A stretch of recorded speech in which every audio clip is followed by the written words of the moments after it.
3 months ముందు అనేది plain land ఉందండి ఇక్కడ. ఇది యాక్చువల్గా హెచ్ఎండి అప్రూవ్డ్ ఇది. సో ఇది 22.5 acres ఇది. సో దీనికి మనం హెచ్ఎండిఏ తీసుకొచ్చి మెల్లిగా డెవలప్మెంట్స్ అనేది స్టార్ట్ చేసాము. అండ్ ఈ 3 months బిఫోర్ అనేది ఏం లేదు. సో ప్రెజెంట్ అనేది మనం 40 feet రోడ్స్ కానివ్వండి, 30 feet రోడ్స్ కానివ్వండి, అండర్ గ్రౌండ్ డ్రైనేజ్ వర్క్స్ కానివ్వండి, స్టోన్స్ కానివ్వండి, అండ్ పార్క్స్ కానివ్వండి, ఇవన్నీ స్టార్ట్ చేసామండి. విత్ ఇన్ 3 months లోపల అంటే ఏమీ లేని ల్యాండ్ అనేది మీకు ఈ రకంగా కనిపిస్తుంది. యాక్చువల్గా మనం మేజర్గా ఇది 40 acres లేఅవుట్. సో ఈ 40 acres లోపల 22.5 acres అనేది phase 1 చేస్తున్నామండి.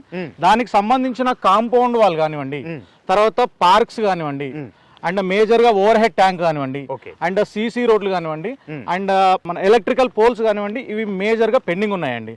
విత్ ఇన్ 45 to 2 months లోపల ఇవి కూడా కంప్లీట్ అయిపోతాయి మనకి. అండ్ నెక్స్ట్ మనకి ఇప్పుడు ఈ ఎఫ్సిడిఏ పరిధిలోకి వచ్చాక పర్మిషన్స్ అనేది కాస్త ఆపేశారు ఇప్పుడు.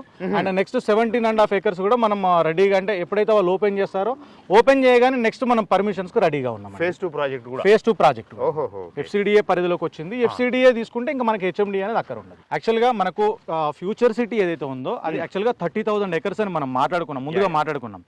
సో ఈ మాట్లాడుకున్న దాంట్లో మెయిన్ కోర్ ఫ్యూచర్ సిటీ అంటే 13,000 నుంచి 15,000 ఎకరాలు ఏదైతే ఉందో మేజర్గా అది మీర్ఖాన్పేటలోనే ఇచ్చారు.